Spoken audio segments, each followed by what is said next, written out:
Tapi gue ingin nanya nih, setelah lu lulus master di Gifu University Jepang kan, lu ngambil teknik lingkungan.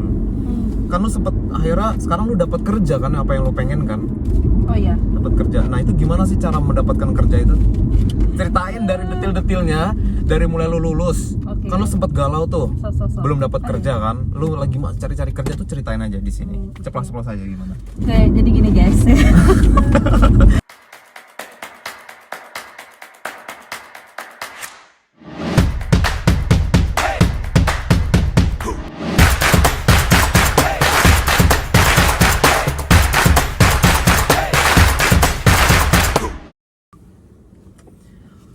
Oke, selamat datang lagi di podcast gue, di podcast Ceplasyo. Oh iya. Nah, namanya Ceplasyo. Jadi Masih. hari ini gue kedatangan tamu spesial nih guys. Hai. Buka dong maskernya. Assalamualaikum. Waalaikumsalam warahmatullahi wabarakatuh. Makasih Dila Yap. sudah bersedia menjadi tamu podcast gue. Sebenarnya gue malu sih. Jadi podcast gue namanya Ceplasyo ya. Oh, Ceplasyo Cuman di artinya? podcast ini lu bisa ceplas-ceplos. Oke, jadi gue kalau ngomong apa aja lu nggak sakit hati ya? Nggak akan sakit hati. Ngomong apa aja, ntar juga ngomong apa aja jangan sakit hati loh. Oke. Sekarang gue pengen nganterin Dila nih guys. Jadi sekalian nganterin Dila pulang ke habitatnya. Biar mencegah dari corona gitu ya. Mencegah dari corona. Maka special car. Nggak sih spesial punya Rama Rifa ini. Pakai mobil baru, gila. Dila langsung gue ajak di podcast gue Iya. naik mobil baru. Padahal ada Rama Rifa yang ngerasain. Oke, gue pengen tanya-tanya nih Dil. Kan kemarin gue udah ini kan udah nanya-nanya ke Mita. Kan gua, lu, Mita kan sama-sama satu program Biwel kan. Dan kali ini kan lagi ada program Biwel nih kan, lagi dibuka nih sampai bulan Mei ini kan. Oh iya Pak? Ya, sampai tanggal 11 Mei kalau nggak Oh salah. diperpanjang ya? Diperpanjang tanggal 11 Mei. Hmm. Gue pengen tanya dulu dong, dari versi lu kan kemarin, dari versi Mita gue udah nanya-nanya bagaimana dia perjuangannya, bagaimana dia alasannya akhirnya memilih program ini. Kalau Dila sendiri bagaimana? Awal ceritanya, kan Dila juga dulu kerja kan? Iya. Di mana dulu di Unilever. Unilever. Gila, Unilever loh. Jangan salah, Unilever kan perusahaan besar banget. Kenapa terus akhirnya lo bisa memutuskan untuk keluar dan akhirnya ngambil beasiswa program Biwel ini dan akhirnya berangkat ke Jepang gitu? Gimana ceritanya? Coba. Ini lu butuh long story atau short story? Long story. Long story boleh, kalau misalnya diceritain kan kita waktu panjang nih, masih 39 menit. Ntar gampang. Oke. Cerita aja coba. Lu bisa cut ya kalau nggak penting. Ini udah gak ada lagi yang mau diambil kan barang-barang kan? Enggak. Aman semua barang nih. Selalu aman. Oke, next. Ini gimana ceritanya? Jadi ceritanya, cerita kenapa gue milih Biwel ya. Iya. Jadi dulu itu kan gue kerja Unilever 1,5 tahun. Terus sebenarnya sih masuknya itu divisinya itu secara umum ya ada sih sedikit sesuai dengan jurusan teknik S1 teknik lingkungan UNAN. Tapi ketika bekerja itu ternyata ini nggak dapat, dan bukan passion aku gitu bekerja di bagian itu juga. Aku gitu. bagian administrator. Udah berapa tahun lo kerja di sana? 1,5 tahun. Tapi ngerasainnya tuh udah 1 tahun sekian gitu. Jadi ngerasa kok ilmu yang gue punya tuh kayak nggak bisa dipakai ya di sini. Entah mungkin karena masih baru bangun ya waktu Unilever. Terus padahal emang bagus banget sih program Unilever tuh bagus gitu, dan nyaman kerja di sana tuh nyaman menurut aku. Terus bayinya berisik mengganggu ya. itu backsound. Lanjut lagi, kan lu udah lama tuh kerja di Unilever. Alasan lu yang paling kuat, long story-nya gimana sampai akhirnya lu bisa datang ke Jepang gitu, mau kuliah ke Jepang dan Alasan yang paling kuat tuh emang pengen S2, emang udah niat sih dari dulu. dari dulu emang pengen S2. Ya, tapi kan bahasa Inggrisnya kan masih agak-agak bukan agak sih, emang jelek banget gitu bahasa Inggrisku kan. Terus ya udah belajar, coba belajar sambil kerja itu mungkin emang kelemahannya tuh bahasa Inggris, jadi kayak emang nggak bisa gitu kalau kerja habis belajar tuh aku nggak bisa, udah nyoba gitu kan. Kerja sambil belajar tuh nggak bisa. Maksudnya Kayak sebenarnya kerja di Unilever gitu sambil belajar itu nggak bisa? Aku nggak bisa, maksudnya belajar karena menurut aku bahasa Inggris itu susah. Tapi kalau belajar yang lain mungkin masih bisa gitu. Tapi kalau belajar bahasa Inggris tuh masih harus emang fokus kalau akunya kan. Terus ya udah intinya kemudian emang tiba-tiba ya udahlah, udah tak kenapa kan saat istiqoroh ya biasalah kita kalau menulis sesuatu kan. Emang buat niat S2 dan emang pingin banget keluar negeri waktu itu. Ya udahlah, udah buat di not impian itu loh yo. Kan pengen kesini-sini nanti balik lagi, pokoknya gitulah. Habis ya udah akhirnya pas istiqoroh ternyata lebih kuat untuk keluar aja gitu kan. Udah diskusi juga sama keluarga sama dosen juga kan. Habis itu ya udah keluar. Nah keluar nih jeng-jeng. Itu maksudnya udah kita nggak tahu aku tuh gimana, masih kayak tetap berusaha gitu kan, kayak ada sih pesimis apa sih ya udah pokoknya udah fokus belajar kemudian waktu itu sempat udah titik nyerah, udah nyerah udahlah. Jadi sebenarnya sambil nyari beasiswa, nyari kerja juga yo. Sambil nyari beasiswa sambil tetap nyari kerja juga gitu maksudnya. Kalau udah kerja di Unilever maksudnya? Iya, jadi aku kayak tiba-tiba takut gitu. Pas sudah keluar takut nggak dapet. Oh, waktu itu saat itu kan udah keluar dari Unilever. Tapi belum dapat beasiswa. Jadi kayak nekat gitu loh. Oke. Nekat tapi kan udah ada tujuannya apa gitu kan. Saat itu aku ya udah ngambil belajar fokus bahasa Inggris, kemudian cari beasiswa gitu kan. Dulu tujuannya Eropa gitu sebenarnya. Kenapa Eropa? Jerman. Karena aku suka banget ngeliat terus-terusan Habibie lah, Pak Habibie. Gara-gara Pak Habibie. Ya, di saat yang udah menyerah gitu, tiba-tiba dosen aku tuh langsung nge-WA. Itu aku ingat banget, udah pengen nangis kan, tapi dapat WA dari dosen, dia mau nggak kuliah S2, S3 di ibu tempat ibu dulu katanya. Wah itu kayak dapat duit miliaran gitu.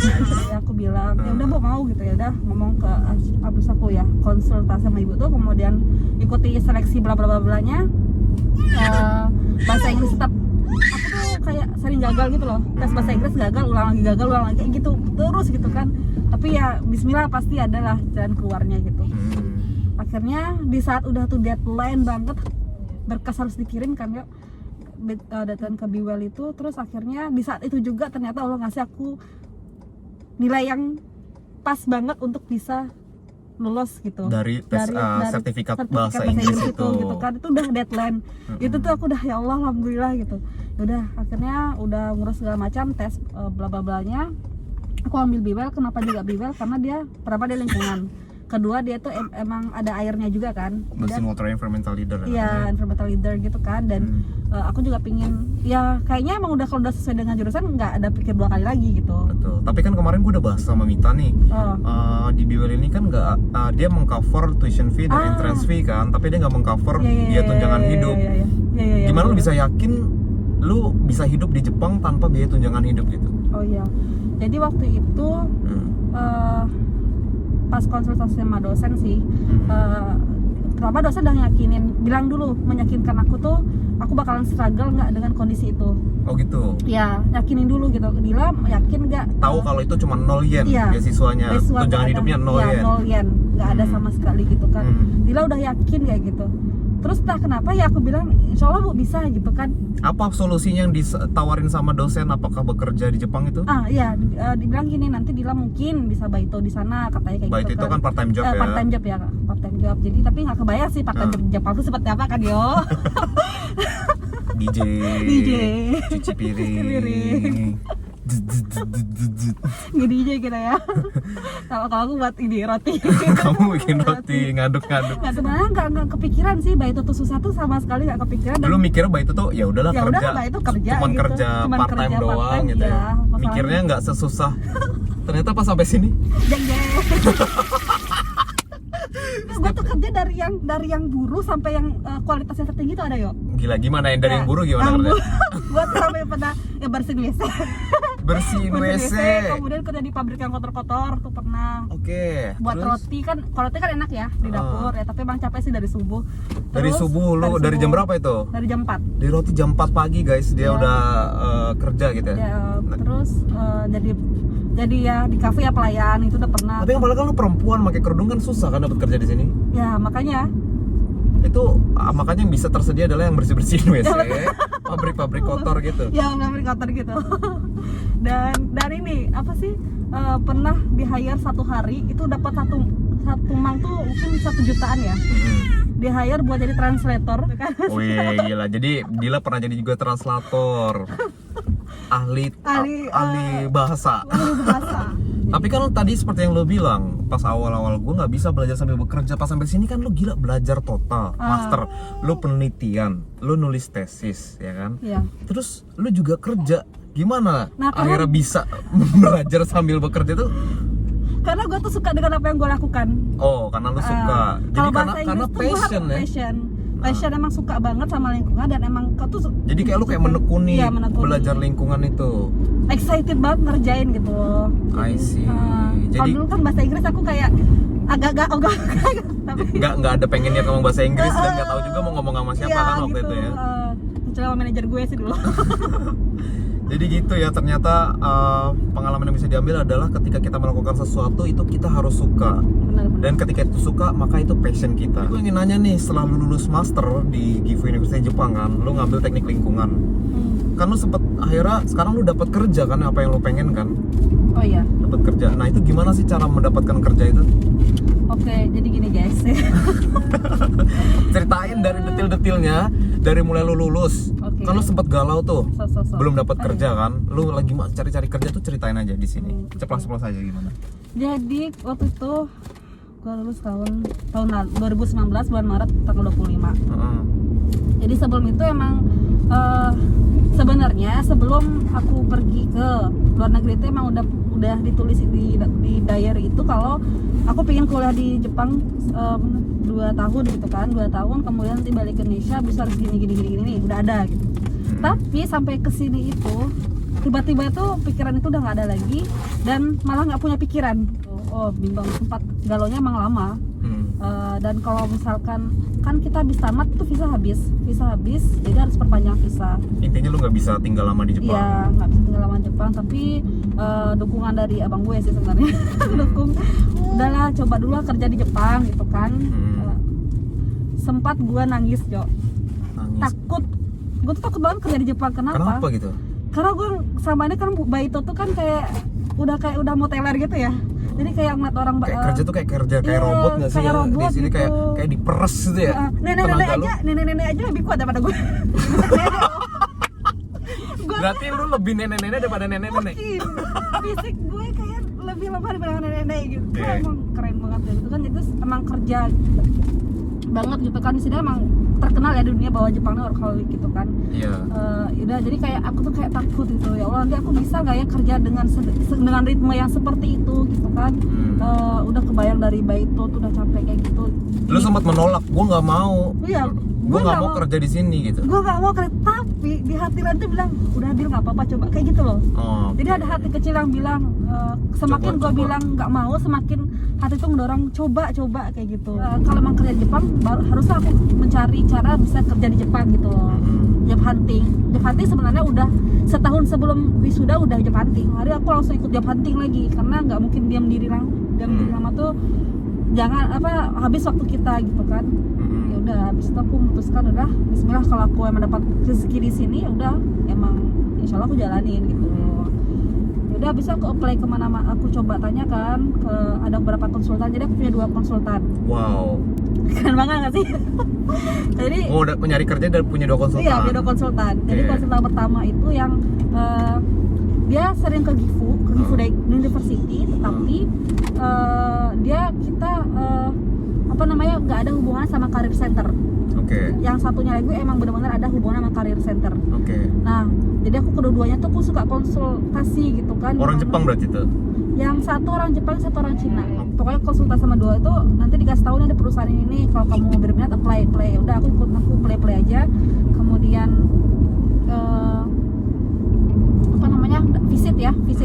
visit ada visit grup, ada visit pribadi. Jadi aku lebih sering visit pribadi gitu. Sengaja datang ke perusahaan. Permisi. Oh gitu. Ya maksudnya malu sih, tapi ya udah. Kan aku bilang yang ke konsultan yang career center tuh aku bilang aku minatnya tuh di air gitu kan, gimana ya bagusnya. Terus kata dia coba kamu apply di sini katanya gitu. Ada kan. Ada yang nawarin. Bukan ada yang nawarin, tapi ada perusahaan yang juga ikut menangani masalah air gitu loh. Okay. Tapi dia tuh banyak grup gitu kan. Habis itu aku buka websitenya. Waktu itu aku lagi di Indonesia. Aku buka websitenya, aku coba tanya. Terus kata perusahaan, udah kamu datang aja ke tempat kami visit gitu. Akhirnya visit aku ke sana. orang HRD-nya nanya lagi, Kiom itu minat kamu di mana gitu kan. Orang HRD-nya nih udah nanya gitu kan, minat aku di air gitu. Yang dulu di Motosu bukan sih? Bukan. Yang di Ogaki ini. Yang di Ogaki sekarang Yang sekarang ini. Yang sekarang ini. Oke. Ya. Terus apa? Aku tanya langsung aku minat kerja di sini, bagaimana cara ngeplaynya? Aku langsung tanya gitu kan. Orang tuh sempat terdiam gitu. Sempat terdiam. Terus dia bilang, aku kan waktu itu pas visit pakai campur ya bahasa Inggris bahasa Jepang. Oke.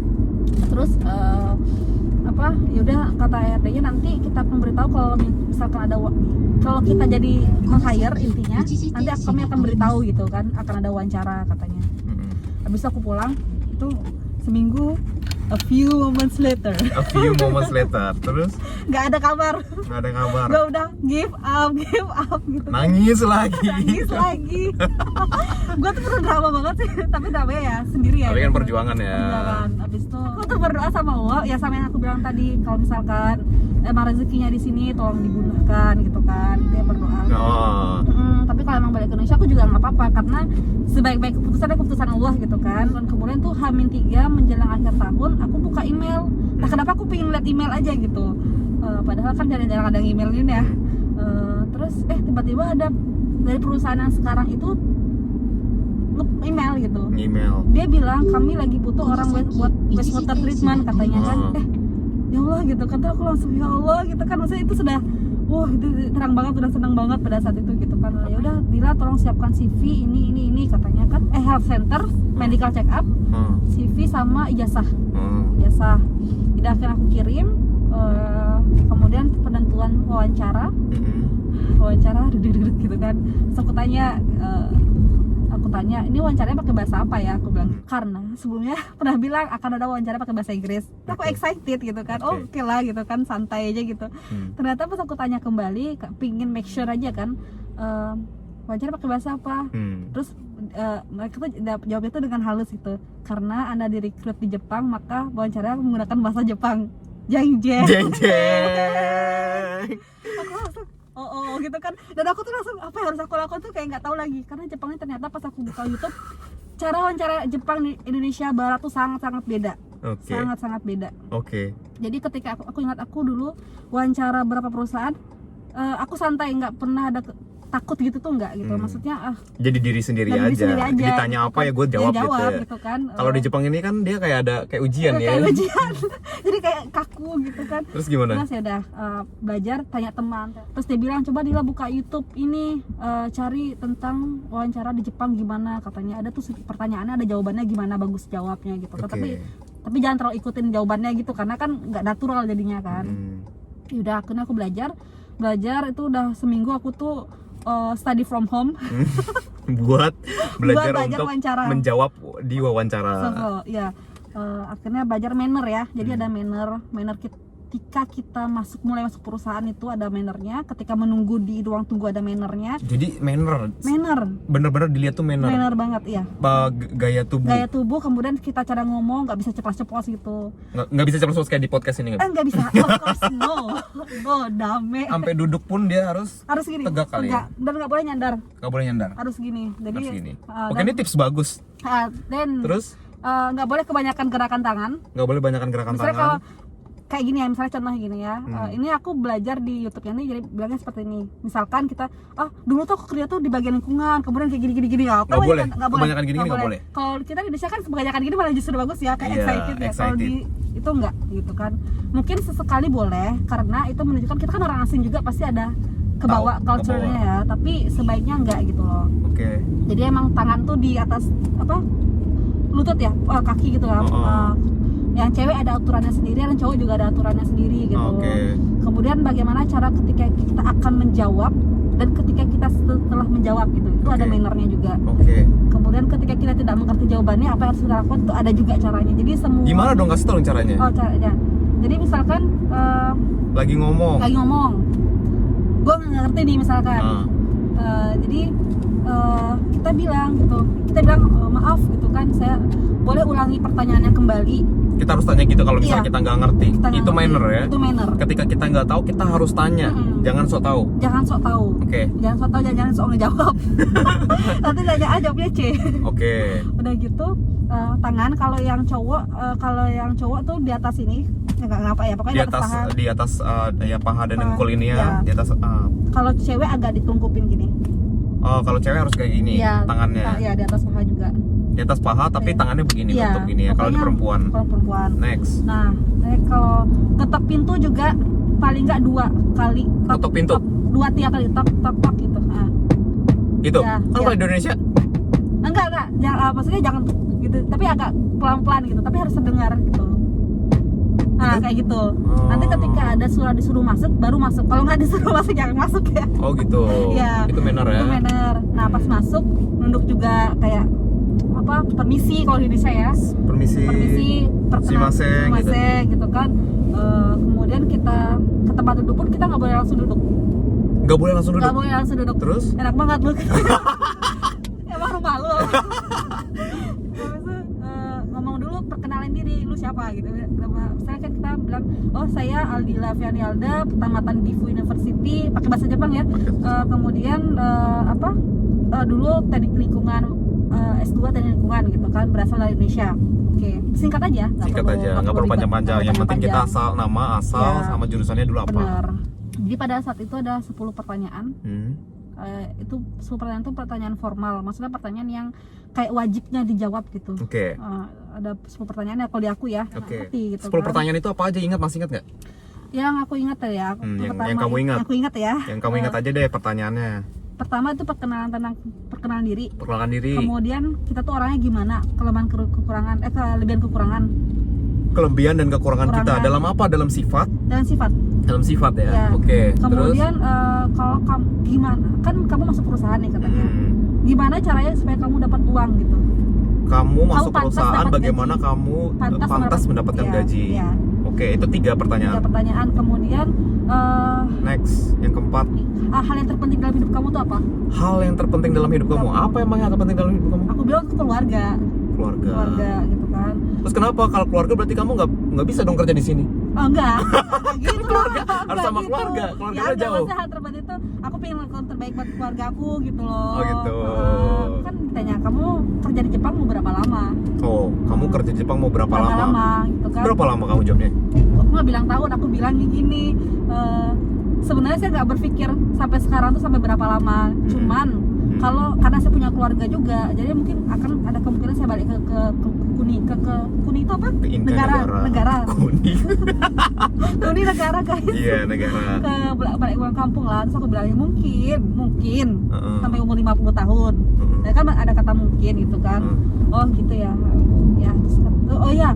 Ada pertanyaan juga, kenapa kamu mau kerja di sini? Bukan di Jepang, di perusahaan Di ini. perusahaan itu. Kenapa kamu masuk perusahaan itu ya? Tipsnya adalah baca websitenya, pahami dan hafalkan. Tipsnya adalah baca website yang perusahaan yang kamu mau Iya. tuju dan benar-benar pahami. Karena di situ kita akan diuji seberapa penasarannya kita sama perusahaan itu dan Ya. seberapa interesting kita kerja di perusahaan itu. Bener. Terus tuh kamu tuh orangnya gimana? Maksudnya lebih bukan kekurangan kelebihan. Seikaku itu sifat. Misalkan sifat aku tuh orangnya Sama dong kekurangan kelebihan tadi. bukan, kayak lebih secara globally gitu loh. Kayak Gambaru Hito, orang yang semangat, orang yang berjuang gitu loh. Orang semangat Cayo dari namanya Cayo. Iya, Semangat iya, banget. iya, Cayo. Ceplas yo. Iya, iya, maksudnya ya kayak gitu. Kayaknya gue saking semangatnya ditolak dan dia sama Jepang. Ya kayaknya nggak cocok dulu. Gue gak cocok deh. Ke barat aja kayaknya. Gue harus ke barat deh kayaknya. Gak ke timur-timuran sini deh. Pertanyaan, oh yang tentang di luar semua pertanyaan itu sih ada yang ku ingatnya tentang research Penelitian ya. Penelitian kita tuh tentang kayak apa. Benar, tentang kayak apa. Kemudian kemampuan kita punya kemampuan apa? Misalkan aku punya kemampuan di bidang desain. Aku dulu pernah belajar AutoCAD namanya. Oke. AutoCAD itu kan. Jadi lu bisa desain gitu ya, aku ya. bisa desain dan aku punya kemampuan di bidang lingkungan. Kemudian pertanyaan, karena aku pernah kerja, penjelasan tentang pekerjaan lama. Itu sih kebanyakan.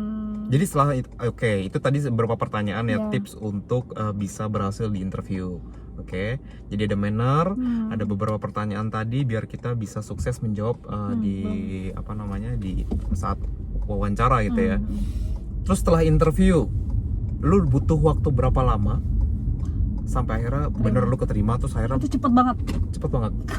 Cepet Bulan apa banget. sih waktu itu? Lu Februari bulan Februari lu interview kan saat itu lu masih kerja Baito kan? Baito. Di di restoran. restoran mana? Restoran Malaysia. Restoran Malaysia Bunga Dan gue Raya. jadi chef lagi chef. Jadi chef andalan Chef ya. andalan untuk menu Indonesia. Menu Dan Indonesia. gara-gara orang ini aku Berapa lama kita di sana? 4 bulan ya. 4 bulanan ya. Lumayan kan Bu ngisi waktu luang kan? Ngisi kantong juga sih sebenarnya. Ngisi kantong kan, ngisi tabungan kan. Kalau nggak ada itu kan Tapi susah. kamu jujur ya, jujur ya. Heeh. Ketika kamu bilang ke bos, bila dia bisa masak, aku tuh langsung, aku nggak bisa tidur. Takut. Maksudnya aku Mengecewakan. takut mengecewakan. Tapi dia- kan akhirnya lu bisa kan? Masa lu bisa membuktikan? Buktinya Iya. lu akhirnya banyak yang lu jual kan? mungkin Banyak karena yang ada senang. trust dari kawan kali ya. Oh iya dong, Iya. karena kepercayaan itu penting. Iya, Karena kalau kita nggak bisa kasih kepercayaan, itu orang nggak akan bisa. Bener. Kita tuh harus bisa melihat potensi gitu. Iya. Kita harus mengasih kepercayaan. Kita nggak boleh memandang sebelah mata, oh dia nggak bisa, itu nggak boleh juga. Iya, bener. Jadi kalau bisa melihat peluang, ya apapun peluang itu ada, daripada dikerjakan, ya dikerjakan kalau bisa. Jadi waktu itu lu terbebani banget ya. Awalnya terbebani sampai mikir, ya Allah ini beneran ya aku kerja restoran. Sampai aku tuh ya Allah gimana ya caranya ya supaya aku tuh berharap nanti aja lah kerja aja kayak nunggu sebulan dulu aku mau trial error kerja apa Bikin dulu, makanan dulu. karena nggak kebayang bikin apa kayak gitu kan. Kan Maksudnya bukan orang Padang jago masak. iya tapi kan tesnya beda yo. Yang Rasanya datang beda kan ya? nanti kepedesan, keasinan dan kalau Padang itu kan keras ya rasanya. Tapi udah aku lebih kepada awalnya aku buat lihat menu dari mereka karena menu Malaysia ya.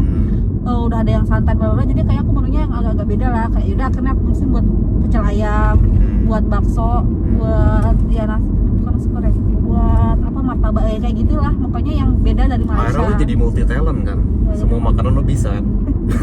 walaupun Yang trailer yang- walaupun itu Tapi gue jadi suka masak sih di restoran, maksudnya mantap. jadi masak di rumah jarang masak karena ya di restoran udah masak gitu kan. Jadi masak terus ya. Apalagi kan difasilitasin semua Iya. bahan baku ada kan. Iya enaknya sih kayak gitu dan nggak jadi Tapi kayaknya Sacu sedih gak sih? Sedih deh kayaknya pas lu memutuskan untuk keluar dari restoran itu terus akhirnya lu pergi gue ke juga perusahaan. sedih, gue juga sedih. Jadi ceritanya waktu pas malam itu, di malam itu ketika udah akan membicarakan tentang aku udah mau hire jadi permanent employee, Heeh. terus bilang bos maaf sebelumnya, Heeh. itu udah kayak ada kalau ada lagu sedih gitu kan. Ting ning ning. Iya, ning. Terus Bilang kan saya bulan depan akan bekerja di tempat lain tapi di Ogaki juga. Oke. Ah maksudnya dia kayak masih kaget. Jadi saya nggak akan kerja lagi di sini gitu. Kata dia tuh ekspresi wajah Jepang gimana sih? Gitu ya. Honto? Nande? Ya kayak gitulah ekspresinya. Terus ya karena kan bos ini kasihan juga ya, aku juga nggak tega sih. Terus aku bilang tapi bos kalau misalkan butuh bantuan aku akan bantu gitu kan, nggak perlu dibayar deh gitu. Misalkan ngurus keuangan, maksudnya kan aku kan bagian ini ngurusin keuangannya gitu kan. Aku bilang kalau misalkan butuh bantuan nggak apa-apa, nggak usah dibayar nggak apa-apa. Aku bilang gitu kan, emang boleh kayak gitu kan. Maksudnya emang boleh sama perusahaan yang sekarang gitu kan kayak gitu. Ya aku nggak tahu ya. Aku kan kalau ngebantu kan nggak dibayar ya. Itu kan hak aku, maksudnya kepinginnya aku gitu kan. Jadi So baik lu? so baik ya aku juga nggak tahu ya. So baik banget sih gue. Aku juga so baik banget gue. So baik banget udah Jepang mah kalau bekerja profesional Iya sih. dapat duit pakai Iya, benar, pakai benar, kerja benar. nggak mau dibayar. Kayak gitu kayak nggak bisa lu tanpa nggak dibayar, tapi kita mungkin ke bawah budaya Indonesia dan salah satunya tahu nggak? Kayaknya pengen ngebantu aja gitu Bantu ya. dan sebenarnya aku- Emang itu sifat asli Indonesia sih sebenarnya. Iya, sifat Tuh nggak? Indonesia. Sifat asli Indonesia emang aslinya emang Iya, suka ngebantu. ngebantu dan- Tapi kalau di Jepang ini kayaknya nggak bisa karena Nggak setiap bisa. apapun kita ngebantu tuh dihitungnya kerja nggak sih? kerja iya benar. Dihitungnya tuh duit. Kecuali emang dia dari awal bilang gue pengen bantu loh, dah. Iya. Nah, tapi kebanyakan dibayar. Biasanya gitu sih kalau ngebantu biasanya urusannya sama temen. Tapi kalau emang profesional sama atasan sama emang urusannya bisnis ya harusnya tetap kan. Ya, dibayar. karena bos itu kan udah baik banget sama aku gitu kan. Terus aku bilang, terus aku ya sebenarnya sebagai seorang muslim juga sih ya. karena dia pernah sempat kecewa dengan beberapa orang dan itu orang muslim, dan aku nggak pingin aku juga sebagai dicap seperti itu gitu. Dicap nanti dia kecewa gitu ya. Gitu kan. Oh ya udah, habis itu sampai akhirnya di akhir bulan Maret lu memutuskan keluar dan lu awal April udah masuk ke perusahaan Jepang gitu ya. Iya. Alhamdulillah. Ya, pokoknya ketika itu ya udah alhamdulillah keterima, habis itu ngurus surat-surat ya, habis itu ngurus visa ini yang bikin aku pusing sih sebenarnya. Visa. Tapi kan udah dapat ini dari perusahaan kan, dokumen-dokumen keterima kerja, jadi untuk ngelapor visa kan sebenarnya kalau udah ada itu udah enak kan. Jadi kantornya ini bukan kayak kantor, tapi kayak rumah. Kantor kayak rumah. Tapi rumah bagus loh ya, maksudnya rumah kayak rumah, jadi bukan kantor. Jadi berasa kayak di rumah gitu ya kerjanya. Sebelah kiri benar, pelan-pelan gini. Mana? Dalam ini. Itu. Wow. Nih guys, jadi itu kantornya Dila. Wow. Lupa gak sih? Ini dia, kita udah sampai di tempatnya Dila. Ternyata di sana di perusahaan lo itu banyak apa? Banyak orang Vietnam. Orang Vietnam. Lu satu-satunya orang Indonesia. Satu-satunya orang Indonesia. Wow. Satu-satunya Indonesia. Tapi mereka berjilbab. Muslim berjilbab dan mereka welcome ya. Oh iya, gue mau share nih tentang wawancara ya Mas ya. Jadi ada pertanyaan seperti ini. Kamu punya bertanya ke kita, kamu punya pertanyaan nggak gitu? Kamu punya pertanyaan nggak? Ya udah. Dan kita wajib menjawab ya. Maksudnya sebenarnya nggak wajib, cuman kalau kamu nggak jawab berarti kita tuh nggak punya interest sama perusahaan. Ini kemana nih? Ke kiri. Di Indonesia juga gitu. Jadi kita harus bertanya. Harus bertanya, itu tipsnya, harus bertanya gitu. Tips lainnya walaupun nggak wajib, tapi kita bertanya. Iya, sebenarnya orang ini bilang nggak dijawab nggak apa-apa, cuman kita kan karena aku udah nonton YouTube dan belajar ya, kalau kita nggak jawab berarti kita nggak interest sama perusahaan itu gitu. Oke. Jadi aku punya 2 pertanyaan. Waktu pertanyaan aku tentang CSR yang Corporation Social Responsible itu kan. Yang kedua aku tanya tentang sholat. Karena waktu kan sholat, karena kita muslim kan, kamu muslim kan? Iya, dan apa namanya kan emang jarang perusahaan yang akan menerima waktu sholat tuh kayak ngabisin waktu gitu loh. Maksudnya kalau menurut orang Jepang kan habis waktunya gitu. Terus aku bilang saya muslim, kemudian saya mungkin 2-3 kali ketika lagi bekerja itu saya sholat ngambil waktu 10 hingga 15 menit. Itu boleh boleh apa tidak kira-kira gitu kan, tentu dengan cara yang sopan gitu. Itu emang qadarullah. Si anak ya, maksudnya yang orang yang petingginya itu bilang ya nggak apa-apa masalahnya, katanya gitu kan. Kamu tinggal kasih tahu saja waktunya kapan, kemudian ruangannya itu gimana katanya. Kamu beritahu aja ke kami katanya gitu kan, nggak apa-apa, nggak masalah. Sampai akhirnya diterima secara mudah. Wah, dan jarang banget loh orang yang dan alhamdulillah sampai saat ini pas waktu sholat mereka ingetin gue ya, bukan gue yang mereka yang ingetin kita. Oke, sekarang kita sudah sampai di tempatnya Dila. Wow guys, itu menarik banget tadi ceritanya Dila, bagaimana dia perjuangannya keluar dari Unilever, kuliah di Jepang, akhirnya dia mendapatkan passion kerja di perusahaan yang bekerja di seputar lingkungan gitu ya. Dan akhirnya Dila mendapatkan passion ini. Sekarang dia sudah bekerja sekitar 1 bulan di perusahaan ini. Jadi kita doakan semoga Dila sukses. Amin. Dan semoga dia betah. Semoga mendapatkan jodoh Jepang ya. Jodoh Jepang di muslimin ya. Siapa tahu kan ketemu di perusahaan. Amin. Awalnya sering ingetin Dila waktunya sholat, Dila waktunya sholat. Sering ingetin kayak kakek. Oh, udah punya cucu kali ya. Siapa tahu dia punya cucu kan, akhirnya lu bisa berjodoh sama dia. Oke, sampai jumpa lagi. Terima kasih Dila sudah ceplos-ceplos di podcast gue. Oke. Ini nanti gue masukin nggak apa semua ya? Iya, boleh. Nggak semua sih, nanti gue edit. Oke, terima kasih sudah menonton. Assalamualaikum warahmatullahi wabarakatuh. Terima kasih sudah menonton video ini. Like, komen, dan share jika kalian suka. Dukung channel ini dengan klik tombol subscribe. Sampai jumpa lagi, yo!